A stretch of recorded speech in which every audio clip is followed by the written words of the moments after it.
All right. Hello, everybody, and welcome to another episode of BHBA Family Law Presents Direct Examination with Dan and Lauren. Along with Lauren Youngman from Youngman Reichstein, I'm Dan Bemel, financial advisor and certified divorce financial analyst. During each episode of our show, we explore our guests' personal and professional history and dig into meaningful legal topics. Please continue to join us for our upcoming episodes, always at 12:30 p.m. live on Zoom. Tony Storm and Tigran Palian on August 3rd, Lisa Meyer on September 7th, Neil Hirsch on October 6th, Melanie Mandels on November 2nd, and Judge Susan Lopez Giss on December 7th. All right, good afternoon, everyone. You will receive your MCLE certificate shortly after the program. Please take a moment to complete the survey that's included with your certificate. The family law section is sponsored by White, Zuckerman, Warsofsky, Luna, and Hunt, and Our Family Wizard. White, Zuckerman, Warsofsky, Luna, and Hunt provides a wide variety of resources to complete almost any project, large or small. They also provide traditional accounting and tax practice services. We invite you to contact them to discuss your specific accounting needs and learn how they can be of service to you. Our Family Wizard is a secure co-parenting platform that supports divorced or separated parents in managing the daily responsibilities of raising children. Specialized features help co-parents organize routines, share files, track expenses and payments, check in at exchanges, send messages, and more, all while thoroughly documenting their activity. All right, that's it for sponsors. All right, thanks, Lauren. Today, we welcome two of our favorite people to the program, Kendra Thomas and Jinna Kang. Kendra and Jinna are both dedicated and skilled attorneys and are leading members in the family law community, I don't know how they find so much time away from their practices to serve as leaders in a number of organizations, including our very own BHBA Family Law Executive Committee. We have so much to get to with both of you. We're going to dive right in. But first, thank you both so much for joining us today. Thank you for having us. All right, this is going to be fun, guys. So one thing that you both have in common is that you didn't grow up here, and not just in Los Angeles or Beverly Hills, but in the country. So I want to get into your early stories, starting with growing up in other places. So Kendra, let's go to you first. Growing up in Canada, what did you think of your neighbors to the south? Wow. So what did I think? Well, as a preteen, I saw in all the magazines all of the fashion, all of the really amazing things that I was striving for, pop culture, all of it. So I was super excited when I made the transition south of the border. It was interesting though, because it was truly a different culture. And you would say, but how? We're so similar. Things like words were different, culture, kind of the subculture was different. You wouldn't think it, but it was actually an adjustment. Even like conceptually, the concept of who I was and what my identity was very different once I headed into America versus how I knew myself up in Canada. How so? Well, up in Canada, around that time growing up, they really fashioned us to be what we called a melting pot. So no one had acknowledged the fact that I didn't look like everybody else. When I got down to America, it was really an interesting, experience for me where everyone identified me by the way that I looked, which was not something I'd had to deal with before. So believe it or not, my teenage years were the first time I realized that I could be labeled like Black or different or mixed race, where I really had never had to deal with that before. Did you have any sense of the American legal culture specifically when you were in Canada? Actually, yes. And how so? Well, no, like my family, we loved all of the drama, everything that we would watch on TV. And, coming from the Commonwealth, where our legal system was structured differently, barristers were structured differently. It was really interesting to come down and we regarded America as being highly litigious and in some cases even frivolous, but like that was kind of sexy and exciting. We were like, I still remember OJ was such a big thing. We would have parties to watch that. And, you know, people would remark around that time, like this wouldn't happen in Canada. And at that time, I'm not even sure we were locking our doors as a family, but like, that is what we knew of the legal system.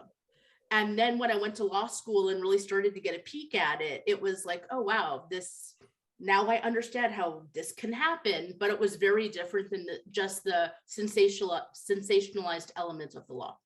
So did Law and Order episodes also make it to South Korea, Jinna? No, not when I was still there.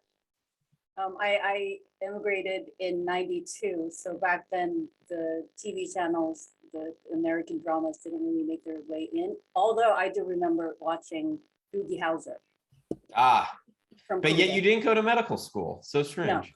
Didn't work. So when you moved, I think at age 15, right? So what do you still keep with you from your childhood growing up in South Korea? Definitely people. I still keep in touch with my friends from junior high school, elementary school teachers, junior high school teachers, and the connections I make every time I go back. So I expand my connections through my acquaintances, relatives, and the culture, the language, and definitely the food. And so when you moved to the States, where did you end up and what was the adjustment like? So in the beginning, I was in Garden Grove, but a few months later, I ended up in Palos Verdes. When I landed on my 15th birthday, I did not speak a word of English. So the adjustment was rough. I couldn't understand what others were saying. They couldn't understand what I was saying. But I am very easy to assimilate into new things, and I'm really excited to learn new things. So learning the language, learning the food, the culture, it was as scary as it was exciting for me as well. So I think I adjusted pretty quickly. I really liked the language. I really liked the food. I gained like 30 pounds in the first half a year.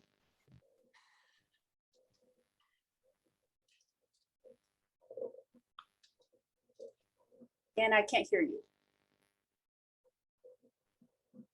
Uh-oh, did we lose Dan? I know. Audio, yeah.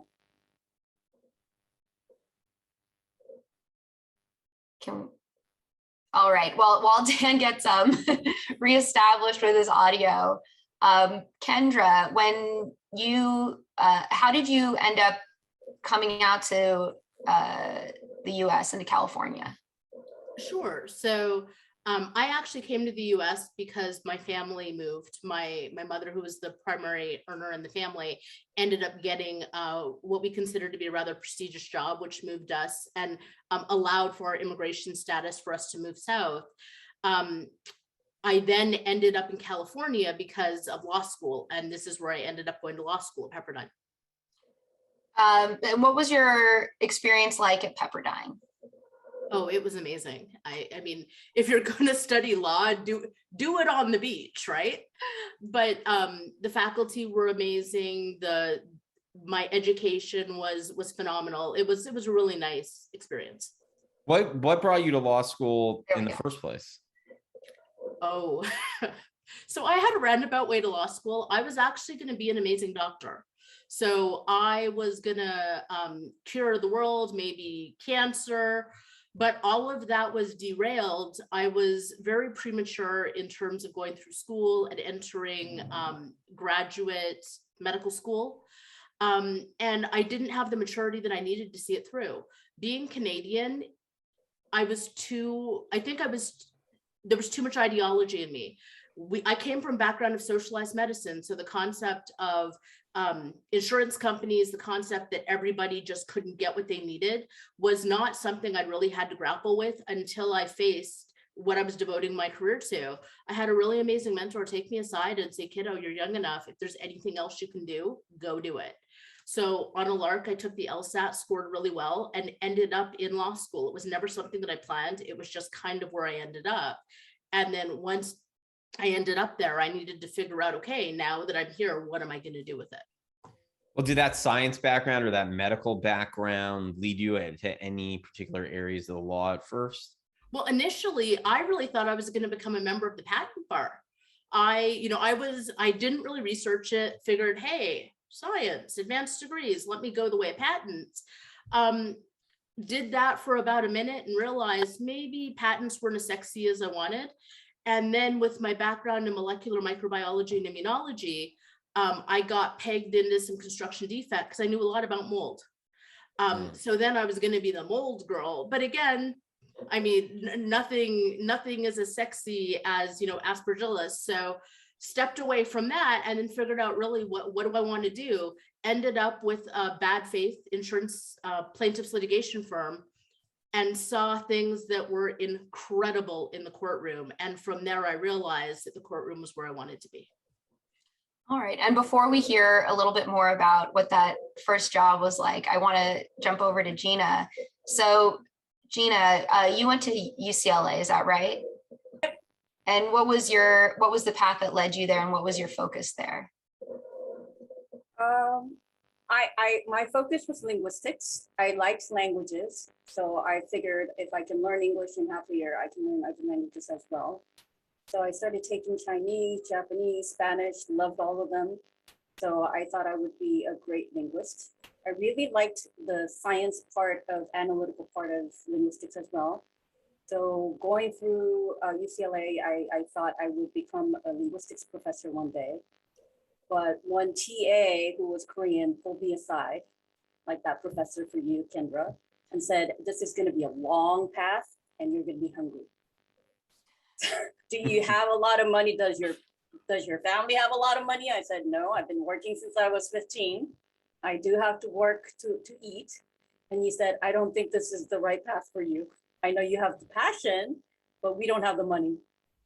So I said, okay, what else can I do? And right around that time, I was engaged. I was getting married to an undocumented immigrant. So I took him to the immigration attorney who got our family our immigrant visa. And that was the last quarter of my UCLA days. And the attorney asked me, so what are you doing? What do you plan to do after you graduate? So I said, I'm working odd jobs. And she said, do you want to work for me? That's how I ended up working for an immigration attorney. And that's how I exited out of linguistics into law. And working for her, were you inspired to then go to law school? What motivated you to make that jump? So after I come back from honeymoon, she fires me. I don't know why. I just took 2 weeks off, but I got interviewed by a bigger firm, Fragment Del Rey. That's like the biggest firm in immigration. So I started working for a bigger firm and I went to another big firm to work as a legal assistant for almost 3 years. And while I was working there, I really loved helping people get better in their station in life. And I loved it. And I thought I could do more for these people if I have a license to practice than just fill out the forms and draft letters. So I decided to take LSAT, took it as I was pregnant. And when my baby was 1, I started law school. That's amazing. Did your focus change, or were you, when you went to law school, were you gung-ho on immigration because that's what you knew? So that's what I thought I knew, but different things always come at me and I go, oh, I like that too. So even before I took community property, I was looking for a job that would pay my bills. And there was Lisa Kirikitis in Pasadena who was offering $18 an hour. And that was a lot of money back then, still is today. So I went for an interview and I got hired, and that's how I got hooked to family law. And once I started doing family law, I fell in love again. I tend to do that. And I figured this is even better than immigration law. This is like real people's lives, and these people really need good help. So I said, okay, family law it is. And So, go ahead, Dan. no, I was going to ask Kendra, what for you, you fell in love with the courtroom first. but it wasn't family law. What was it about being in court, and what hooked you? What really resonated about that experience? Really, I think that there were a couple of things. I liked the gentlemanly side, or the gentle person side of the profession. Before getting into it, it really seemed that it was a civil profession that was very cordial. And I mean, again, I was watching Law and Order, where the side could duke it out in the courtroom and then they go have a beer afterwards. And I love that aspect of things. And I also loved having to think on my feet, advocate, think on my feet, and really the sense of justice when you walked into the courtroom. It felt like a tribunal that was really worthy of respect and humility. All of that, I loved all of it. The first time I was in the court, and it was so amusing to me because a partner took me, and I'm looking around and I'm filled with the sense of, oh my goodness, I'm here and it's amazing. And he's like, simmer down, like this is an everyday thing. And it was like a small little courtroom in San Bernardino. And I'm like, I've arrived. Isn't it great? Look at the judge. He's wearing a robe. And again, my partner's looking at me like, okay, are you going to be like this the whole time? Like, do we need to send you back out to the car? But once I was bit by it, I absolutely loved it. Between that first experience and starting your own family law practice, how did you get from there, from point A to point B? So I think there was always kind of a bit of an entrepreneurial side to me. I would talk to my mom and downloader in terms of what was happening during my days. And there were times that I would think, when I came into the firm that I was in, there were a lot of cases, and they had significant casualty. It was the time of wildfires, where they had hundreds of cases that they were going to certify as a class. It was 3 large firms that had banded together to try to certify all these claims as a class or classes. They never got certified. So by the time I came in, there were hundreds of cases that needed litigation. And if you were young and you were eager, you just got to go do it. Like, it didn't even matter. It was see one, do one, which was exceptional. But in all of that, there were times that I felt like, hey, I think there could be more of a human connection, a human element here. And my mom really put the thought process in my head: he who has the gold rules. If you're not happy, only you can change it. So I asked her and said, Mom, if I go out on my own and I fail, will you still love me? And she was very honest with me and said, probably not. We have a very open and honest relationship. Very suits me for family law. But seriously, she did impress upon me that I was young enough at the time that if I were going to fail, do it now. Like, if you're going to fail, do it now. Just don't do it in your 50s. Because her position was, if you don't do it now and you wait until later in life and then you decide to take the risk, you've got more on the line. So lost a few nights of sleep over it, and then decided, hey, now is the time. Let's give it a whirl. And then family law, because I needed an area of practice that works, where I didn't need front fees and where I could be self-sustaining kind of out of the chute. I tried a couple criminal cases, but I was too successful in terms of the couple of criminal cases that I tried, that my parents tried to steer me out of the criminal realm. Why? What was the idea there? The idea, basically, I think my parents had at that time had an issue with the concept that they didn't raise me to help people get away with stuff that maybe wasn't morally okay. I think since then, we've opened our minds a little bit as we've learned more about the law. But back then, I think my parents were really guided by a sense of right and wrong, and helping people get away with wrong really didn't sit well with them. Have you brought any of that experience, especially the criminal law experience and advocating for what's right, into your family law practice? Oh, absolutely. Advocacy in terms of what's right, but also looking at a case and realizing that just on its face, you may not know what's right. When you work with people in the criminal realm, I find you can't really judge them. You really need to listen to the story. And I find that, I mean, Jinna, you do a lot of DV work. We've done DV work together. Pulling back the layers is super important. And I think that in terms of advocacy, that's probably one of the best benefits as advocates we can do. So Gina, after starting out with your part-time job, $18 an hour in family law, how did you transition out onto your own?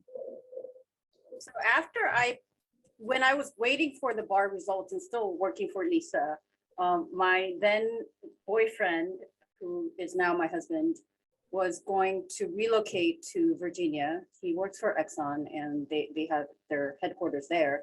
So knowing that he would be moving soon, I went ahead and got myself a job out in DC. So I went before he did, started working. And because I wasn't sure where I would end up in the next few years, I started doing contract work, and I was doing patent litigation, antitrust defense work, I think mergers and acquisition cases too, for big corporations. And I was doing that for 3 years. So I waved into DC bar at that time after passing the California bar. So as soon as I had a license to practice, I was doing something completely different. But I still found that work fun enough to do it for 3 years. And 3 years comes and 3 years goes. And then my husband relocates to Texas out of Virginia, Beaumont, Texas. It's almost like Louisiana. So I had to move down with him and take the bar again, Texas bar, pass it, but realize unless you know somebody, you don't get hired. Is that like good old boy network kind of thing? Oh yeah. You go to an interview and they ask you, who do you know? Oh. So I was there not doing anything legal. I was still blogging. So I started a legal blog in 2009 in February, completely in Korean. I was researching the law in different states and just laying it down, not really giving legal advice, but directing different people to go to the right places, especially for DV victims. And I continued to run that blog. And with the spare time, I was part-time mommying, part-time chef, part-time chauffeur, and I was part-time exercise teacher too. So I would put on exercise courses 3 times a week, have other Korean ladies come to my house and work out with me 3 times a week. Tell us a little bit more about the blog, if you were, and what that was like, and what kind of issues were first popping up on a legal blog for the Korean community in Korean, right? Correct. So there is a very popular Korean married women only membership website. But as I've told you, my brother, who's Kevin Kang, is registered as gray skin. So they don't really verify your sex, but you do have to say, I'm married on this date and I am a woman to join. So I was frequenting that website during law school, and there was a venting room, and everybody would vent about everything that goes around the world. And most often it's about your in-laws or your husband. And there would be at least 10 questions popping up every day. I need a divorce. How do I do it? And there would be answers by all these women all over North America giving advice.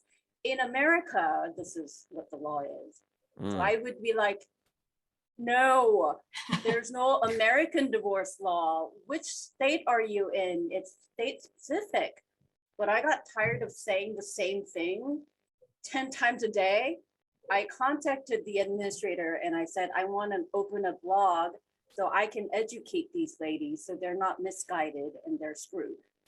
So that's how I ended up writing a blog in February of 2009. That's when I was doing patent law and antitrust defense work.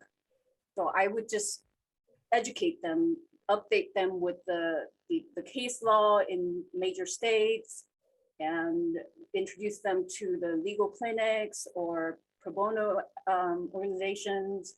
And that was the extent of what I could do for them. But when I ended up in Texas and I wasn't doing much with my life, a friend of mine in California wanted to exit out of law practice. And he was saying, if you have a plan to come back to California within the next 6 months, I want to keep my practice open until then so I can hand it over to you. So that gave me a good exodus plan. So I told my husband, I love you a lot, but they need me. I need to go. That's how I exited out of Texas. First, I love that, and I don't want to gloss over the fact that you just outed Kevin Kang as Grace Kim. Yeah, as Grace Kim squatting on the married woman's blog. So let's make sure that we emphasize that. But as you made your move, right? As you went from Texas to LA, did you really feel like this was it? That helping Korean specific women with family law issues, that was your actual that was your calling? Is that what you were feeling at the time? Yes, because I was getting so many questions from the California women, because this is supposed to be the married women only website, asking for help. And a lot of them didn't have the linguistic or language skills.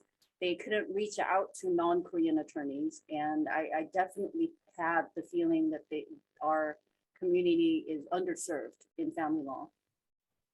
And they're always saying, oh, different attorneys are saying different things because we don't have too many very competent Korean speaking family law attorneys. So I really felt the calling. That actually leads to my next question perfectly, which is what percentage of your clients speak little or no English? So I would say about 40% little or no English, and about 30%, half and half. There are 1.5 generations, and about 30% like English speaking. And are there any particular challenges that your non-English speaking or limited English speaking clients face in our system, especially victims of domestic violence? Definitely. So they think they can't access the court system because they don't speak the language. So really putting it out there that the court actually provides interpreters for different languages, especially if you're a DV victim, that was huge for me. I wanted to emphasize it almost every other month. You don't have to speak English to get access to court system. And a lot of times when you lack the language skills, your resources are very limited, and you are limited to the very tight circle of your Korean speaking friends. And often when there's the coercive control issue, the immigration issue, all of that playing out, you don't have access to a lot of anybody. So you can't read English, you can't call 911, you can't search Google, and you can't go to self-help. Then you're just stuck in your own world, Korean language and world, in the house where the perpetrator has complete control over you. Can I don't know if this is okay, can I ask a question? Yeah, of course. So Jinna, what is your experience though when you have someone who's not native English speaking, or maybe doesn't speak English at all, and 911 is called, or they need to access the court system on their own? Like, is your experience one where it's an open experience, or what does that look like? So I've been running this blog long enough. A lot of Korean ladies do have access to my blog. So I've had people spreading the word, you want to read up on this blog, and I do list up the Korean language nonprofit organizations that provide nonprofit services especially for DV victims. And there's a nonprofit organization called KFAM that actually goes beyond just helping the victims file something with the court, but they provide counseling services, and they even do monitored visitation surveillance on site. Because when you have a DV perpetrator who speaks to the children during these monitored visits in Korean, and the monitor doesn't understand Korean, then it's quite useless to have a monitor on site, because you don't know what the perpetrator is saying. So this is really invaluable. And I try to spread the word so that people can actually feel like, okay, I can call this organization, or I can reach out to this person, or I make sure that you call 911, just say Korean, and they'll get an interpreter for you. What other are there different cultural expectations when your clients are accessing the court system or any of these other services? Very different. So Korean dramas really screw my clients because the laws are different, procedures are different, but they're exposed to the Korean dramas and think that it's the same here too. So I always have to educate them. Sometimes I'm like, no, not here. Also, because Korea doesn't have no fault divorce, it's stuck in their brain and they keep finding ways to accuse the other person of some sort of fault. So I have to bring them back. In California, we got rid of that many, many decades ago, focus on what's important. And also procedurally, in Korea, they have family investigators assigned to your case right away. And the court actually controls pretty much the whole process. So they set the hearings without you having to file any RFO or any request. The court will handle their own calendars and set a hearing out a month or a month and a half out and set trial dates like in 6 months. So the Koreans living here expect similar procedures from the California court system. So communicating with them, it's not the same, it's very different, is always a challenge. Kendra, I want to ask you about some of the niche areas in your practice, especially minors counsel and dependency work that you do. How did that become part of your practice to begin with? That is a really good question. I don't think I've got a simple answer for you. Dependency, I ended up in the dependency world because I was doing a lot of domestic violence work. I used to do a lot of volunteer work for LACPA's DVP, Domestic Violence Project. And they actually helped me, I think, perfect my skill. Well, I'm still working on it while I practice, but they really helped me in the courtroom and they helped me in terms of advocacy. They would give me their difficult cases where they felt that there was likely to be a fatality or they felt there needed to be representation. And I would take it on pro bono. And the understanding was do whatever you can with it and Godspeed. And a few of those cases ended up in the dependency realm. And in my younger days, I was an absolute sponge. If anyone would invest time in me or show me how to do something, I would soak it up. So when I would get the dependency cases, I would find a dependency guru or someone really entrenched in the dependency court and say, hi, mold me, train me. And it gave me some amazing experience in the dependency realm. And before I knew it, I was actually qualified and capable of taking on dependency cases. But it kind of happened by accident. And now it's a welcome tool in our arsenal. Minors counsel kind of happened the same way, where I didn't even know what minors counsel was, but I had a few very difficult DV dependency cases. In the dependency world, you learn what minors counsel is, but private minors counsel is even different than, respectfully different than minors counsel in the dependency realm.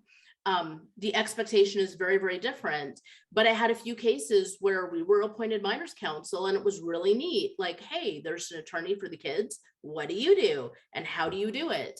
And I had some really amazing practitioners who took me under their wing and would allow me to, come along and associate me in on cases so I could understand what it was. Once I saw that I liked it, I took the training, and then over time, it's become part of our practice. What should general family law practitioners know about minors counsel's role? And what are some of the misperceptions that you see come up again and again when you get involved in a family law case?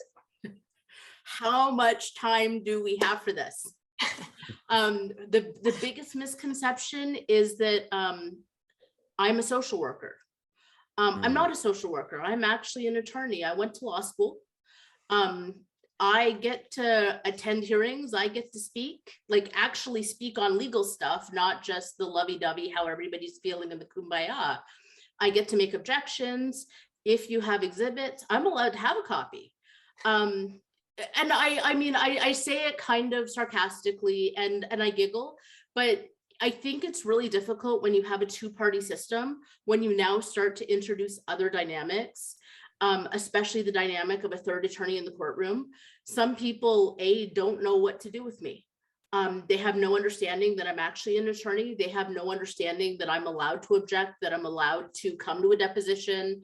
At times I'm allowed to take a deposition. So I think the biggest misconception is that I'm there for anything other to advocate, truly advocate for my client. So how does that change the working relationship with the parents' council or the judges or the officers of the court when you are independent counsel, really, for a third party?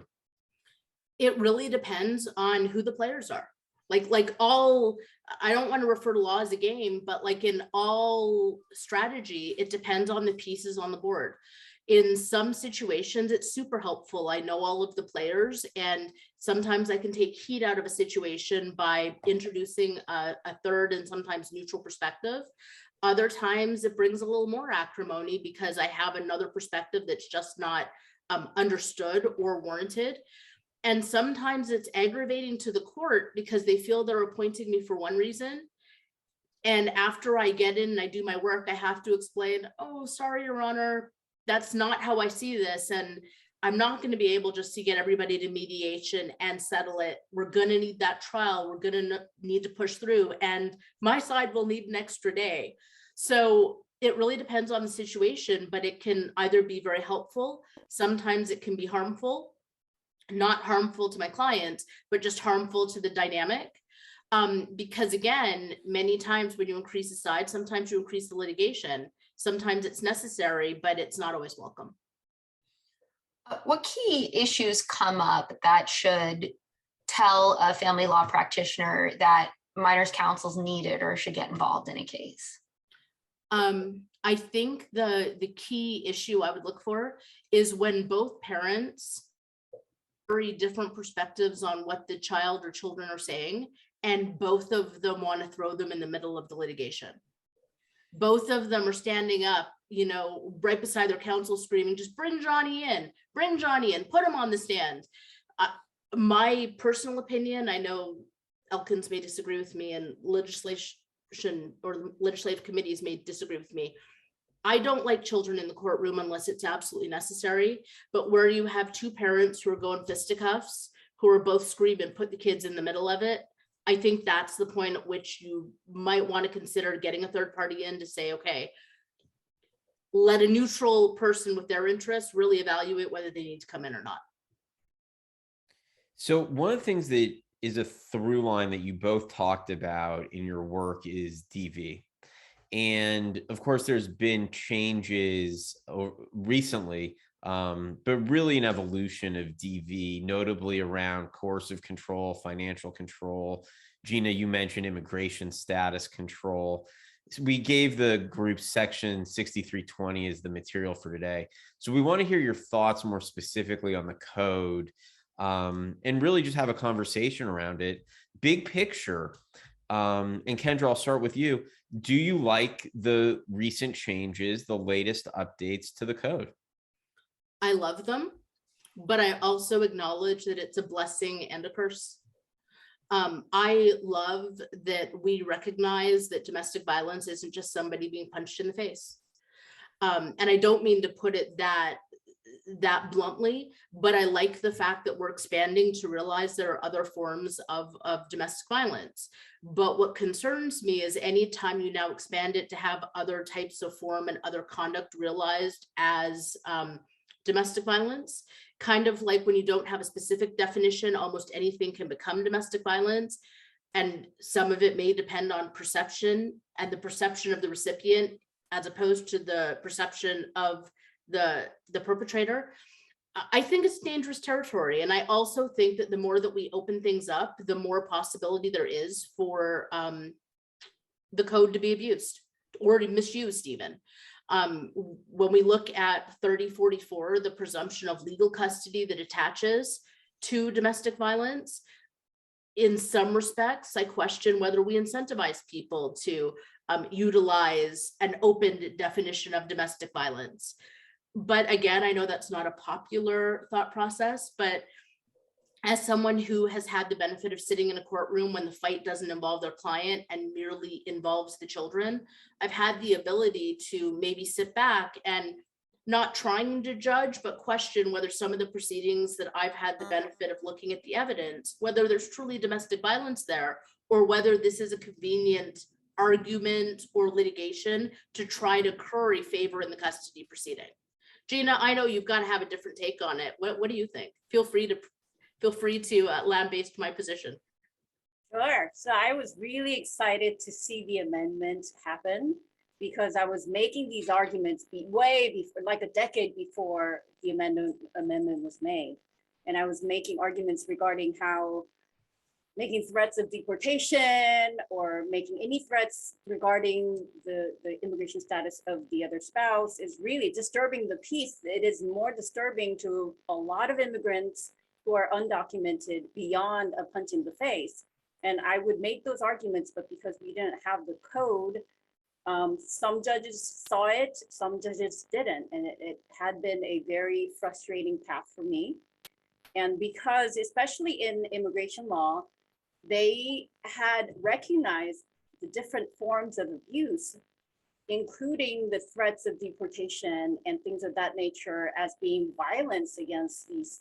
So under VAWA, Violence Against Women Act, they recognize those forms of abuse and they use those forms of abuse to grant legal status for these victims to stay in the US. And if they're married to US citizens, they can even get a green card based on that abuse. And often the attorneys or judges who don't have much exposure to immigrants think that these undocumented or illegal people shouldn't have been here illegally to begin with. So it's not the spouse's legal obligation to sponsor you for legal status. So how is that abuse?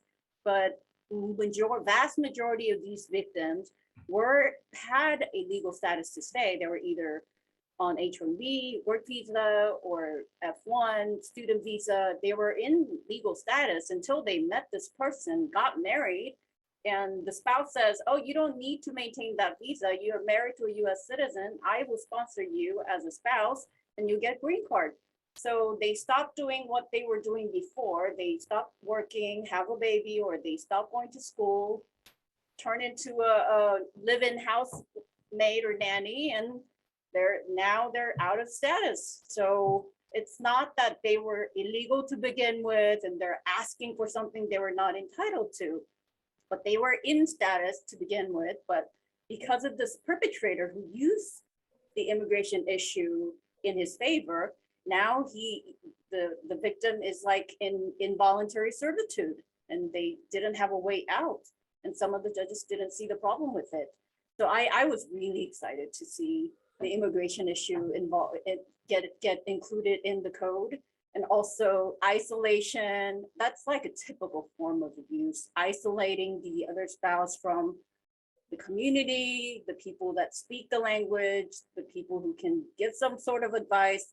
And that's exactly why I started my blog. So I can let the information out to those people who are out in the boonies, who don't have any Koreans around, who don't need to speak English. They can come to this Korean website and read. That makes sense. Have you seen in your practice since the code has changed that judges are familiar with it, that they're implementing it, that it's being properly applied, or have you seen instances where it's misapplied or misused? I've seen it applied correctly and I really appreciate it. So Kendra mentioned it could be abused or misused, and I agree. Some bad people do bad things, and we will have that anywhere you go. But I really appreciate the ability to protect more victims with legitimate issues, and being able to tell these victims, you don't really need a video of you getting punched in the face. The code protects you. The judges are aware of these different forms of abuse. So do not be afraid because you don't speak the language, because you don't have live witnesses, you have no case. We have the law protecting you. Jinna, do you think that the most recent changes have gone far enough? Do you think that there are other changes or updates that should be made to expand the definition of abuse as we know it now? I'm happy enough as it is now. What about you, Kendra? What do you think? You know, I think that I am excited that this has opened up the conversation in the courtrooms. Whether our judges are trained on it, I would need to say yes. A number of the cases, as recently as, you know, within 24 hours of learning that these were the changes we were going to face, I had judges in terms of their rulings having these discussions and conversations relevant to the cases in front of them. So I mean, I actually applaud that everyone has kind of gotten up to speed on the changes in the law. Whether we've gotten far enough, I mean, I'm always the one to question, is the pendulum swinging too far? Not just in law, but in life. But I also think it comes down to us as advocates to be responsible, to know the nuances, to make the appropriate arguments, to fight the fights that need to be fought. So I don't really think that's a legal issue. I'm happy with the law the way that it is, but if someone smarter than me decides that it needs to be tweaked again, then, you know, I will learn what I need to learn and put that in my arsenal also. But I'm excited that, as Jinna stated, we have other avenues to keep our clients safe and protected. And Kendra, just on that topic, have you thought about any sorts, anything that the court can do or policy that you think would be helpful to discourage misuse or abuse of TROs in family law cases? I think that anytime you have a system, you're going to have people who try to get over on the system. Like I think part of that is just human nature. And in some respects, human nature, I take the position that if you're good enough to get over on the system and nobody realizes, what can be done, right? Because again, human nature, I think a lot of us want to test boundaries, and that's just part of it. I'm not sure there's anything the court can do other than just apply the law uniformly as they can. Know it, apply it. Our system is inherently flawed in some respects, but it's the best system that I think is out there. So I think we just acknowledge that and do our best to advocate. And so what do you think how can we build into the system any guardrails to actually discourage misuse or abuse of the code? Is that on counsel? Is that on the bench officers? How would you like to see that piece of it change? I also think that comes down to advocacy. If there is blatant misuse, I think there's always the ability to go after sanctions. I think you know what you can do for your client, and you know what the situation warrants. If this is a situation, for example, there are code sections. If a parent wrongly accuses the other parent of, say, sexual abuse, you have recourse. So I think that I'm not sure it's the court's job to make sure that they discourage or don't discourage, because I think the law is very clear about what the expectation is. The expectation is that when you go into court, you raise your hand, you tell the truth, and the allegations you're making when you're telling the truth are actually allegations that fall within the descriptions in the codes. So I'm not sure that at this point it's up to the court to create guardrails, but as advocates, I think it's up to us to keep ourselves educated and know how to enforce. Some things we're not going to be able to enforce. Some things we're not going to be able to ensure that bad doesn't happen or that people don't try to make allegations they shouldn't. But again, that's part of the issue with free speech. You can walk into a courtroom and say whatever you want, which also keeps us kind of in business and, you know, spices up life a bit for us.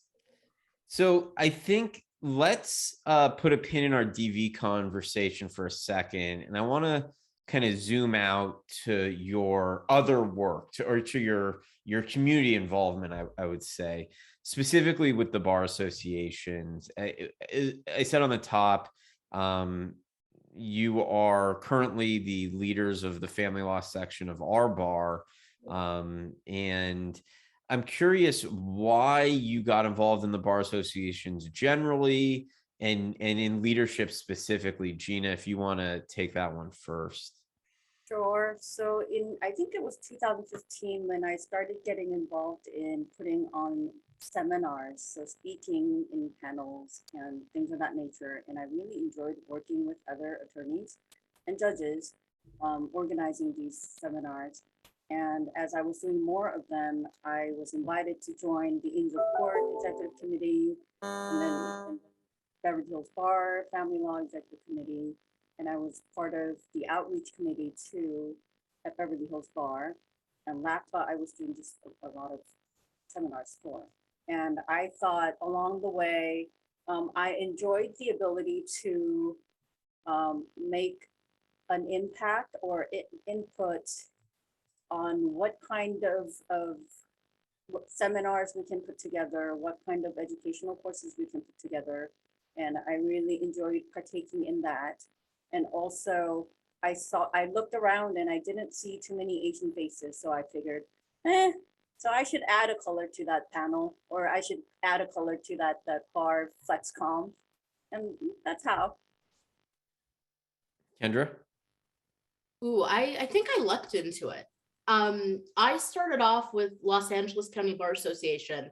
My work with the Domestic Violence Project kind of led me in the direction of getting more involved there. I was very, very passionate. Well, I am very passionate about the project and about their foundation. So I started getting more involved. How I ended up at BHBA though was during COVID, Jinna had reached out to me and said, hey, let's do a panel together. Let's give a presentation. And this concept that anyone would want to hear me speak was just phenomenal. I was like, me, are you sure? And so we did the panel together, and it was fun. It was enlightening. I loved the back and forth with not only the panelists, but also with the membership. And then Jinna approached me about, hey, would you like to, are you interested in our family law section? Do you want to come on? And I thought, what a great way to give back. At first, I kind of thought she was kidding. So I thought, great way to give back. Sure, why not? But I was super surprised when she actually showed up on my doorstep and said, okay, now it's time to step up. But I thank her for it because it's been actually a really wonderful experience. I've gotten to work with you guys, and I've actually gotten to meet a lot of practitioners kind of up and personal that otherwise I might not have gotten to interface with. Would you recommend to others to get involved in the bar associations? How has it impacted your practices? Definitely get involved. You meet really nice and cool people. Before, anybody you meet, it's sort of on the other side, opposing counsel. But now you make friends and you build the trust, you build a relationship, and that's really valuable. And I don't see any other way to build this kind of relationship with the colleagues in the same field. And it's really great.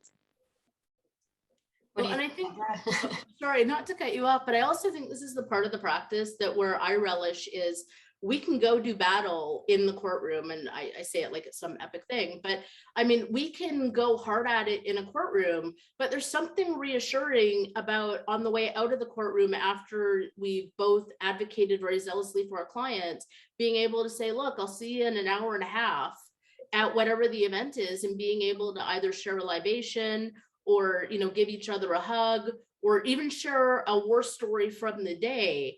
That avenue of congeniality that I think during COVID may have been missing, or maybe even settle the case, right? Absolutely.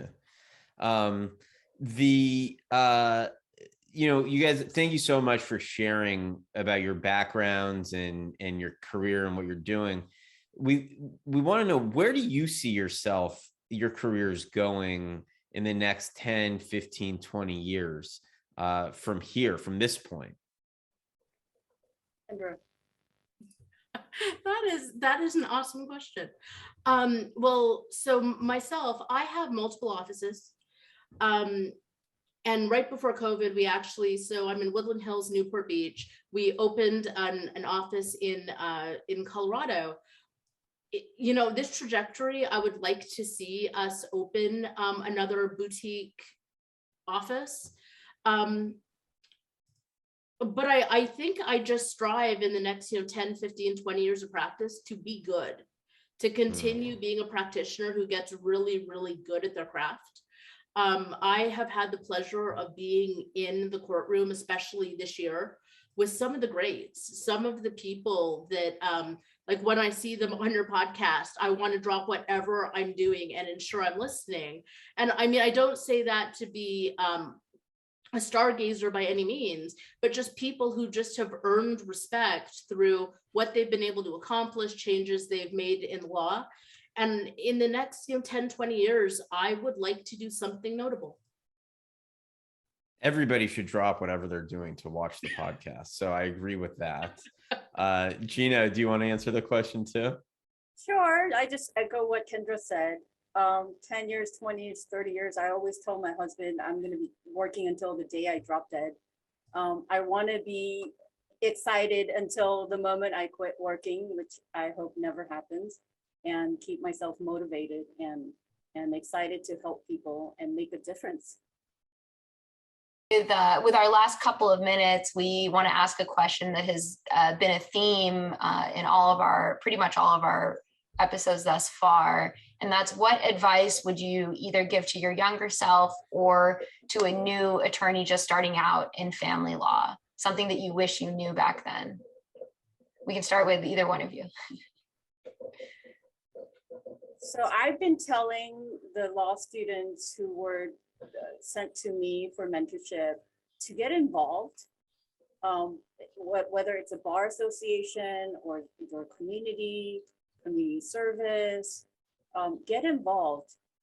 By giving your time and giving back, you gain way more than what you give. So get involved, make friends, make connections, and it will really help you grow, and it will make you a greater person than you can ever be. Kendra? I think there'd be two pieces of advice. A, you don't know what you don't know. And for that reason, you should be a sponge. Avail yourself to any opportunity, any person who wants to invest in you, any information you're going to be able to learn. Because, there are going to be times in your younger years that you feel that you've got it all nailed down and you've got it all figured out. And I'm here to tell you that you don't. And as long as you can accept it and embrace it, I think you go so much further than some of the litigators who are just ensconced in thinking they know everything and are afraid to make a mistake. If you embrace that you're going to make mistakes, but surround yourself with opportunities and say yes to opportunities, I think the sky's your limit. So, yeah. Love that. All right. Well, thank you both. We're just at the end of our time here. Thank you both for sharing your histories and your experience with us. For everyone still listening, please mark your calendars for our next episodes. They're going to be at 12:30 p.m. Tony Storm and Tigran Palian on August 3rd, Lisa Meyer on September 7th, Neil Hirsch on October 6th, Melanie Mandels on November 2nd, and Judge Susan Lopez-Giss on December 7th.